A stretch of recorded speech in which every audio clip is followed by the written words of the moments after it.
Welcome back, everyone. For today's episode, we are joined by Isabella Spaans. Isabella studied communication at the University of Utrecht in the Netherlands and recently defended her PhD thesis about role models in medical education. She now started to work as an advisor and coach on this particular topic, and I'm very glad that she agreed to share her expertise with us for this podcast. Welcome, Isabella. Thank you, Timo. To get to know you a little, I would be curious if you want to share what your childhood dream job was and how this relates to what you're currently doing. Funny. The first thing that comes to mind is that I wanted to be famous. It didn't really matter in what way I would achieve that goal. Well, it would have been either through acting or through singing. And I gave it a try. I had acting lessons and I had singing lessons and I did all of that. But that's the main thing that comes to mind. I wanted to be famous. Do you still do something with that? Well, I do hobby-wise. I'm still singing in a band. I'll leave it at that. But no, famous, no, not really anymore. That's not the ambition anymore. I think I'm still taking the stage in some respects, but the audience has changed and it's more specific now within medical education. Mm-hmm. And I also really don't mind presenting at conferences and stuff. So I do still enjoy that, speaking to large groups of people. But I don't want to be Britney Spears anymore. No. So a bit smaller stage now. Yeah. And you decided on the topic you want to talk about, not exactly. Just randomly act or sing or whatever. No, exactly. So you started to study communication. I guess that was not already with the idea to become famous in communication?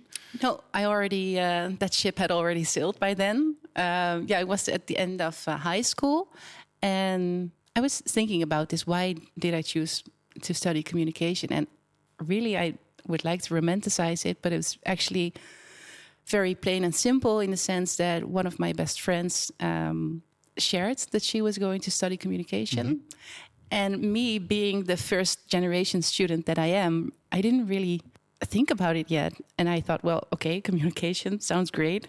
Let's have a look. And then I went to a few open days in Groningen and here in Utrecht.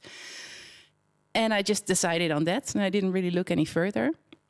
And honestly, it's been that way since, because I think that's kind of a symptom of being a first generation student, about not really knowing what's ahead, what's the next step and what the possibilities are. So I always took it kind of step by step. After my bachelor, apparently there was also a master. So I did the master and then I heard about writing your dissertations, doing a PhD. And actually I was advised against it back then. So I rolled into teaching and then later on I still got around to doing my PhD. And I'm curious, how did you see the world of medical education? Because you were sort of an outsider for this world. You came in with a background in communications, with a background in teaching. So an educational background, but not a medical background. How did that feel? Did it help you? Was it odd? Again, in hindsight, it did help me. I now appreciate the outsider's perspective that I had because it directly led me to research role models. I think that for everyone in medical education, role models are like a given.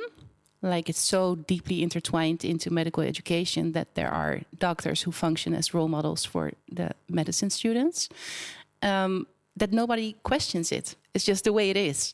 And for me, that wasn't normal. Like at communication where I studied, we didn't think of our teachers as role models or as role modeling what we would do later, because obviously it's also not as practical as medicine is. So for me, the whole concept of role models was new. And then that was combined with the fact that in our research group, diversity and inclusion, there was also a lot of talk about role models. So I was hearing about role models from all sides, like from a very traditional perspective, but then also in the context of diversity and inclusion, it was often mentioned that students with a migration background, medical students, needed more role models. Mm-hmm.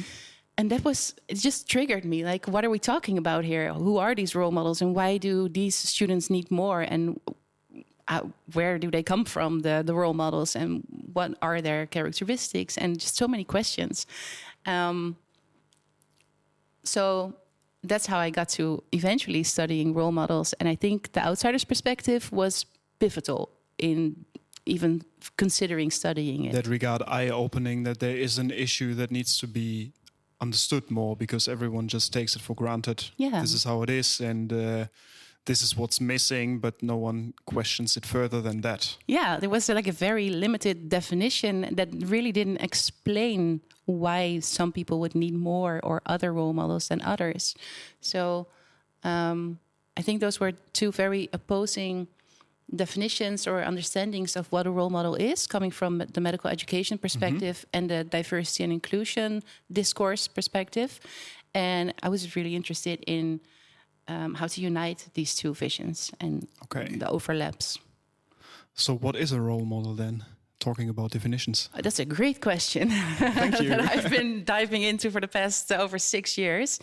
I think that I can safely say that a role model in general is someone that you look up to and identify with to some extent. I think those are the two basic components.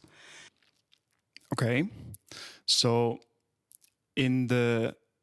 that's a basic definition, I guess, in the world of medical education or medicine. For me as a student, the role model is a doctor I respect. And I want to achieve the same as this person, kind of.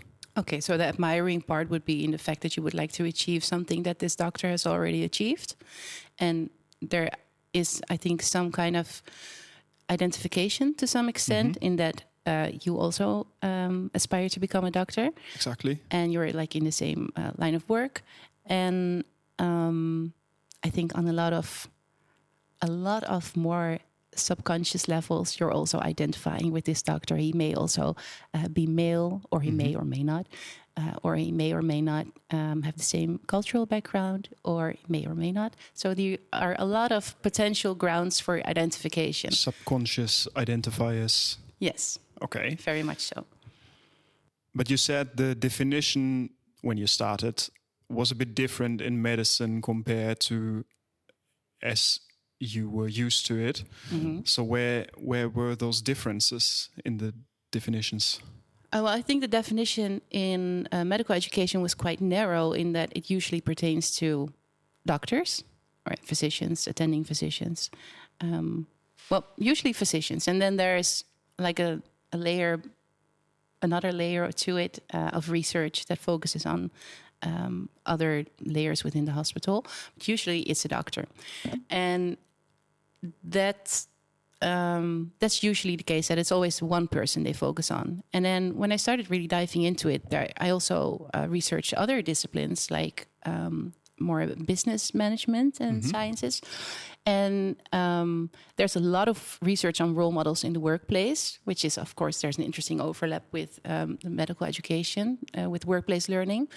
And there's a researcher there, his name is Donald Gibson, and he has this great concept of a role model not being an actual person, but being more like a mental image that you put together during the years or during. So it's not really one actual person, but it's, well, later as I call it in my work, like a mosaic of different persons. So that's already a big difference.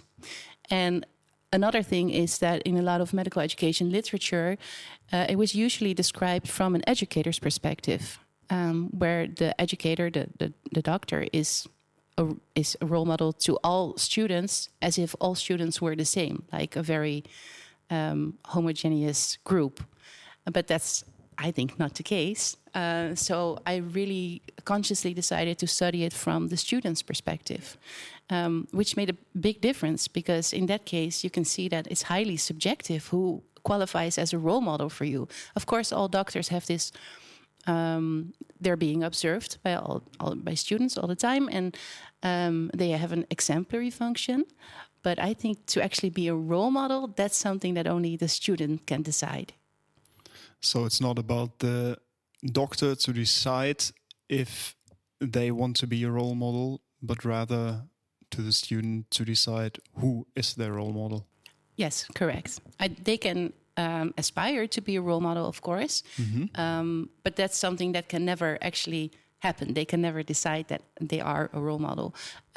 So it's a subtle difference. But I would say you can aspire to be the best version of yourself, to be the best doctor you can be, and then it's up to the student to identify those characteristics that they are looking for to learn more about and decide whether or not you are a role model for them. So that can be clinical expertise, of course, which is what which is what doctors usually think of when they think of a great role model. But it could also be completely different things, like just who you are, or being able to be vulnerable as a doctor. That can also make you a great role model for medical students who are afraid that they can never make a mistake, or that they also always have to do everything perfect.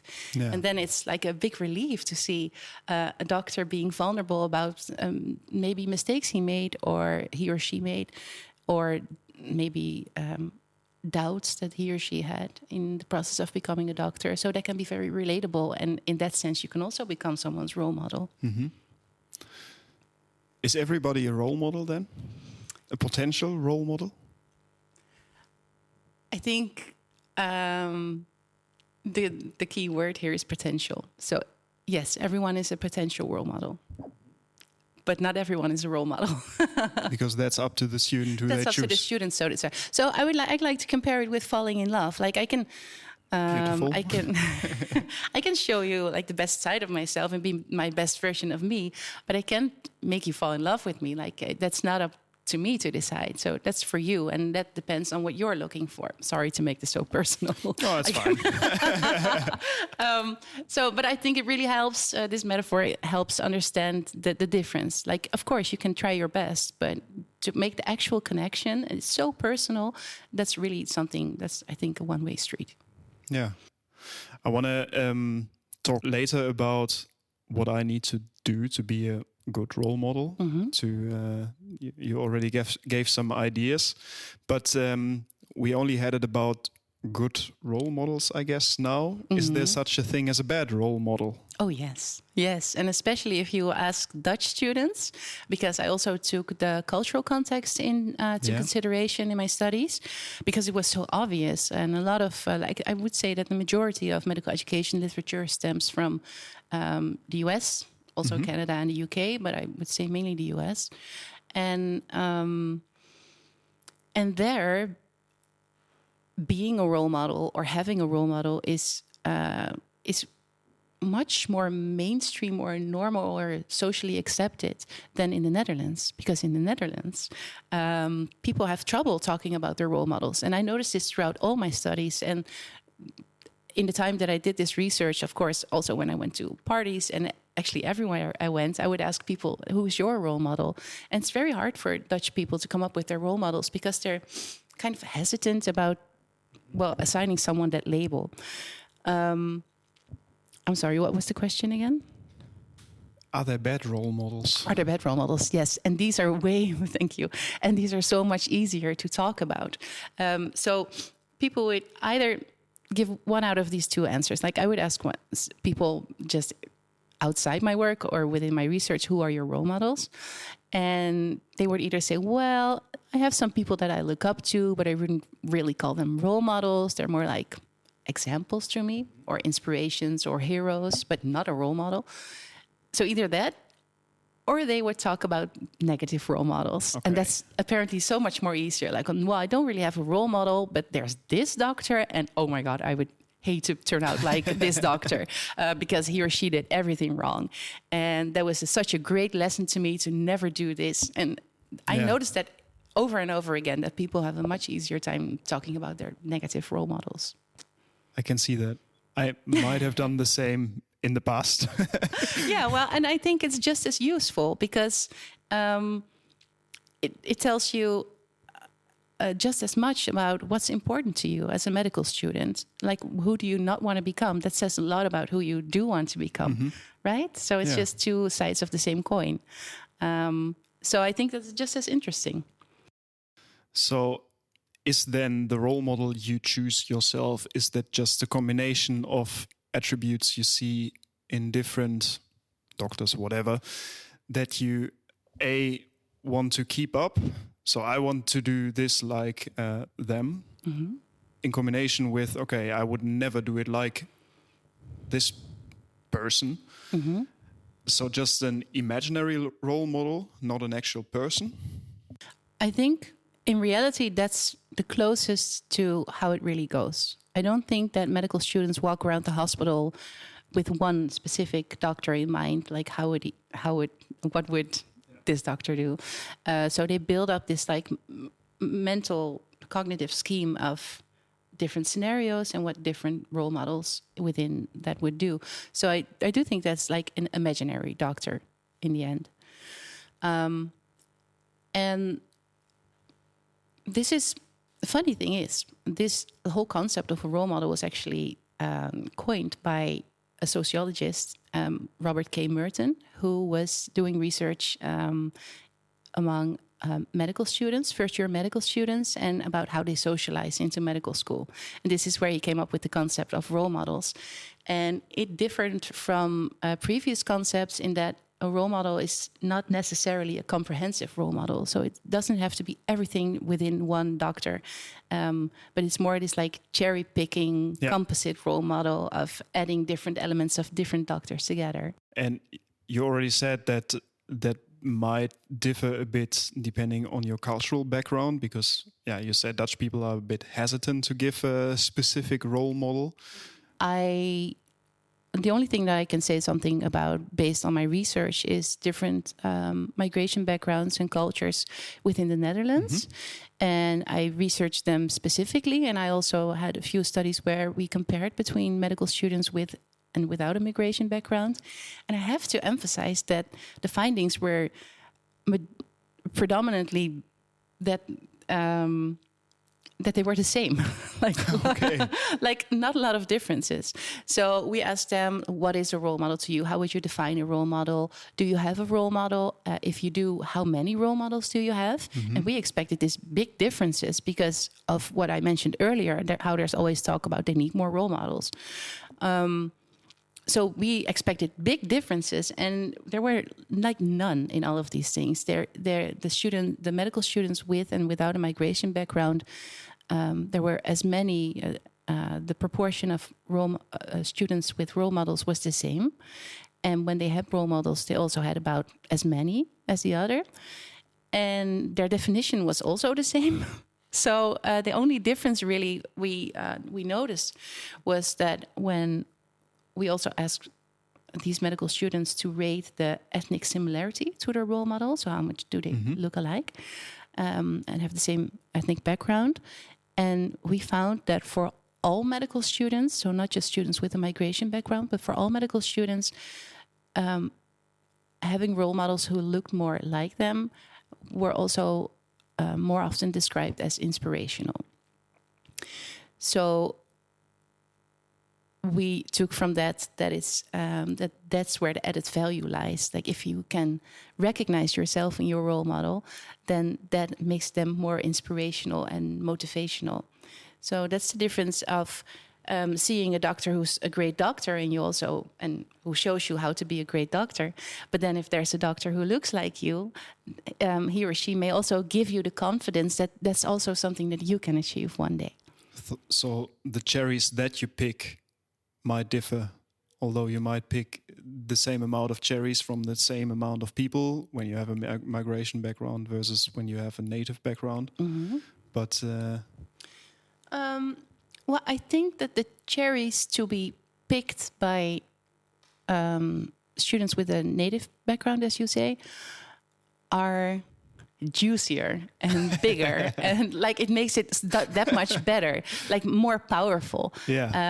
So you gain much more advantages and benefits from having a role model who looks like you, because it's that more powerful to not only be able to witness all these qualities, but also gain the confidence that it's that's also possible for you. Someone looking like me can achieve all these qualities, and not just I want to achieve all these qualities, but it's possible. Someone has done it before. Exactly. If someone like me can do it, then it's possible for me as well. And I think that's not that hard to imagine. No. Also, if you don't have a migration background, you can imagine being in a room full of people who don't look like you. It's a lot harder to fit in and gain the confidence that that's also something that you could achieve. I mean, Dutch people look like me, but still, as someone from Germany with a tiny little migration background, yes, I understand what you are meaning, because I found myself in the clinics looking up to German doctors a bit more than to Dutch doctors. Yeah, it makes total sense to me that you would look up to them. And that's the identification part of the very small definition that I gave at the beginning. And I should stress that the identification part, I don't know if you've ever seen the Wheel of Diversity. It's like this. It rings a bell. Yeah, it's like an image, and usually it's presented in all colors of the rainbow. And it's a wheel with all forms of diversity and people often think that diversity is about someone else, but when you see this wheel, you can apply it to yourself. So obviously my research focused on cultural diversity, but then there's also gender diversity, and there's also a diversity in social economic background, and in the religious aspect, religion, and I don't know how experienced you are, if within the Netherlands, what part of the Netherlands you are, your political preferences. So there are so many ways of, so many forms of diversity. And of course, I chose to study cultural diversity also because it's such a visible form of diversity. But I think it's interesting for every medical student to reflect and think of why they admire the doctors that they admire. What kind of identification is there? You have been interviewed for another podcast, and you gave an answer about the question who your role model is. I remember that answer. Yeah, I think I started with my mom and then I shifted to Freek Vonk. Exactly. I think the role model mosaic metaphor goes for myself as well. So yes, Freek Vonk is still in my mosaic because he still exhibits qualities that I still aspire after. So in his case, to bring his research topic to a larger audience. I'm very passionate about role models as he is about biology, and very passionate about bringing it to a bigger audience. So still very much within my role model mosaic, but along with so many other people. One of the things that when we interviewed people about their role models is that it was nice when it was restricted to medical education, because then people kind of knew who to think of. Because it can be so broad, because you can have role models for different roles in your life, of course. Yeah. As a mother, my role model is not Freek Vonk, and I have the whole group of women who function as my role model mosaic as a mom. Or as a parent in a more broader sense. And this was something that also surprised us, because when we did our first interview study asking medical school alumni about their role models during medical school, they came up with all these people from outside medical school. Like, I would expect them to think about doctors immediately, but it was only like 25% doctors or people within medical school, and then 75% people like friends, parents, family. Yeah. And that goes for me as well. So I have professional role models, but also a lot from my personal domain.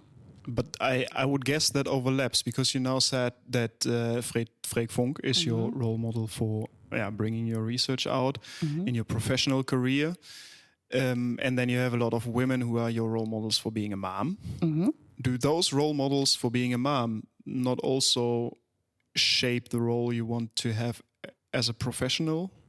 Very much so. Yeah, that's a good point. The pieces have to fit to form this mosaic. So they do push each other out in different directions. And there's also overlap in fellow mothers who have amazing careers. Yeah. So they overlap in the areas of the mosaic. So yeah, there's a huge constant interplay within all these little pieces. And I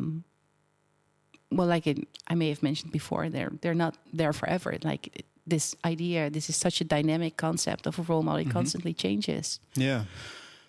So totally legit your question, because I think that once I feel like I achieved my goal, in the sense that the things that I admire Freek Vonk for, he may be out of the mosaic and be replaced with someone who represents a new goal. Yeah.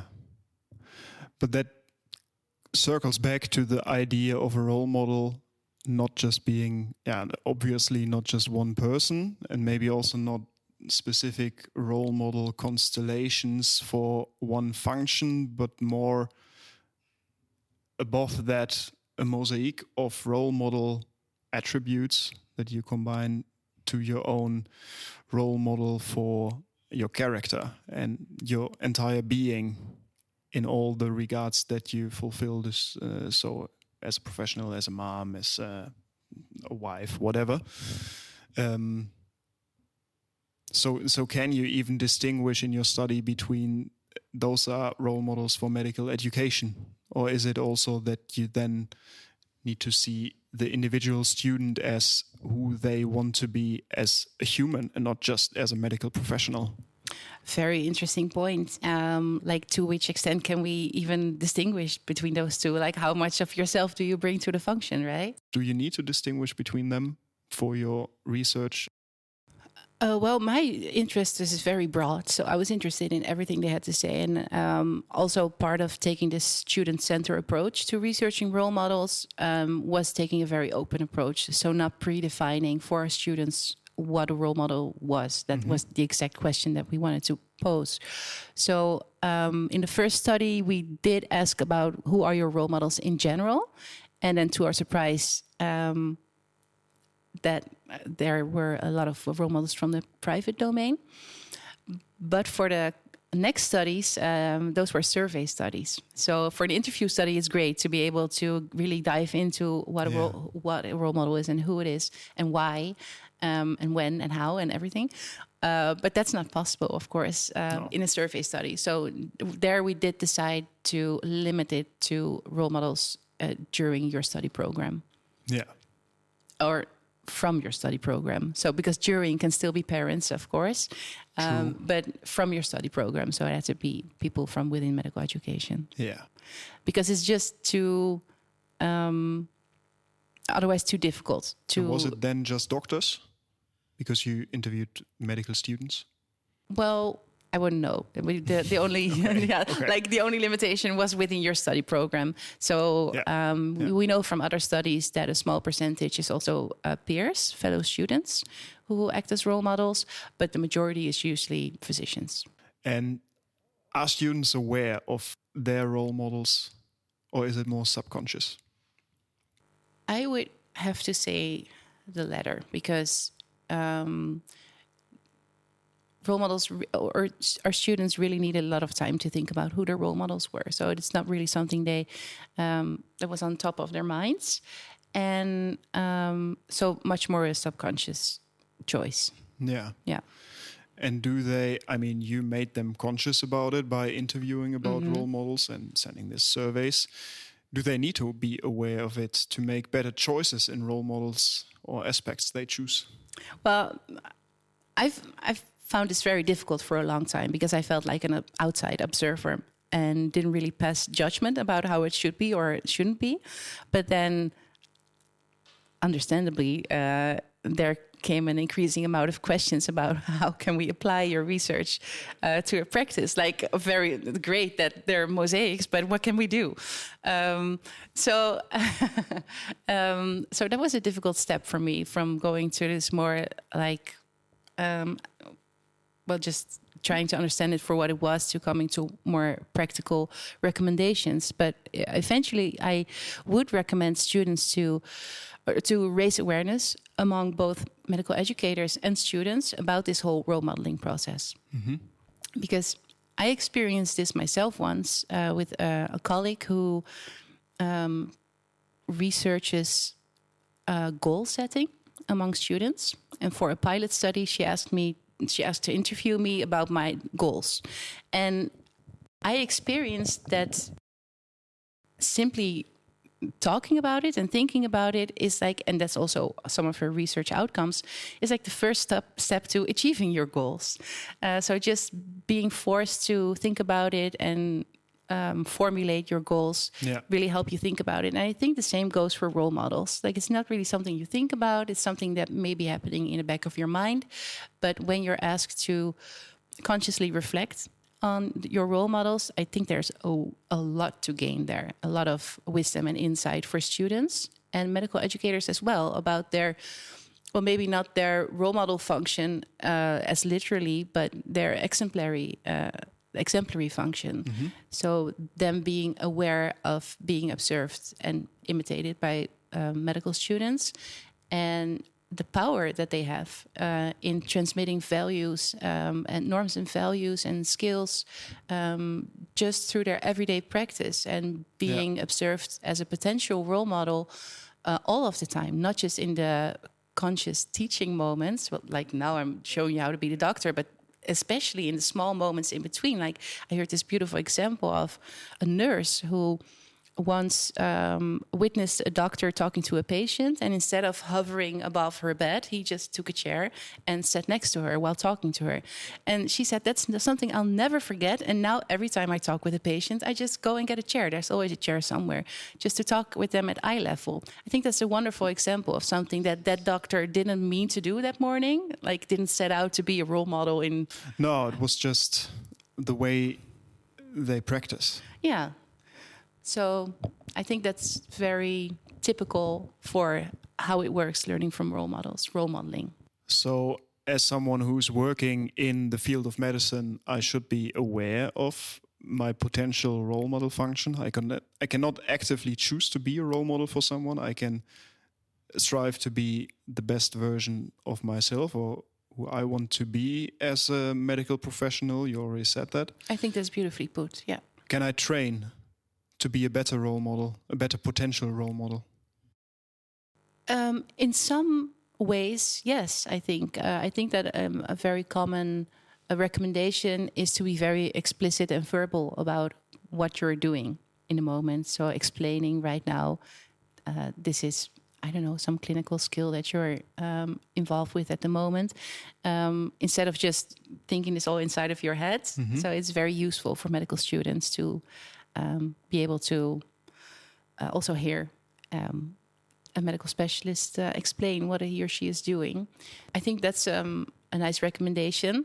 But coming more from my research and taking the mosaic into consideration, I think it's also important that students get the opportunity to meet a lot of different specialists and doctors, so they can have a better chance of finding someone who fits in their mosaic. Pick the cherries they want or exactly. need. Yeah, I think I already used that metaphor once about it being like a walking buffet. Like it's nice to have something to choose instead of, it's only the same thing and it's not the thing that you like. Then you come out the walking buffet with an empty plate, and what you want is like a lot of variation, a lot of choices. So there's something for every student. So that's also why it makes sense that students get exposed to so many different departments, not just to learn the content of that medical specialization, but also to meet all the different people that work in medicine, to have a huge buffet to choose from. Yeah, exactly. Like you want them to have a bigger plate for all these. Oh, there's a lot of food metaphors here. All these cherries. I think so. And I think it's also nice for doctors to realize that being a role model goes beyond having excellent clinical skills. So all parts of you make you a potential role model. Like I said, being vulnerable and having, being funny. The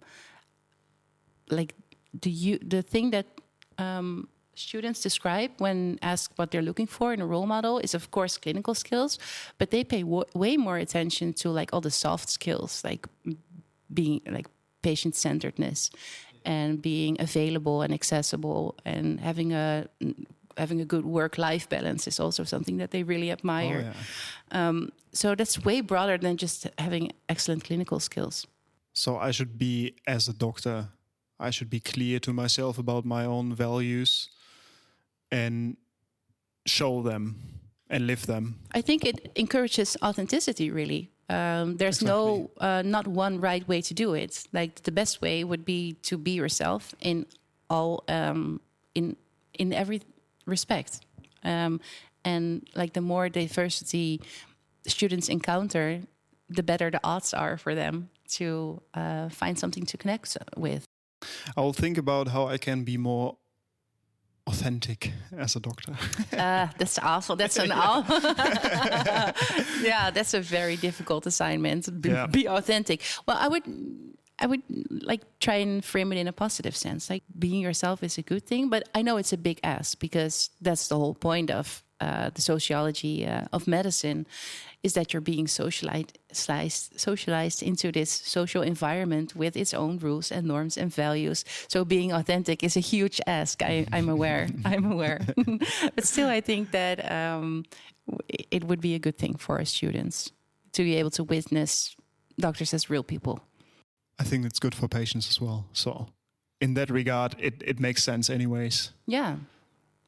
Not just as a role model. There are some very strong social structures going on in the hospital, which fascinate me and which I have no judgment about, and which is makes it this amazing environment to do research on this topic. It's a special world. It is. It's fascinating. It really is. Last thing, what would you advise if a faculty is listening, or faculty staff, and you said, okay, especially about the minorities, they might have as many role models, but not the juicy cherries. Can faculty staff facilitate the process of being aware of role models, and can they facilitate, or can they help minority groups to pick better cherries?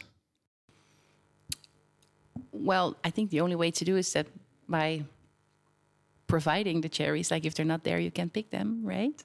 So, but that's like a whole nother level to talk about on a more policy level on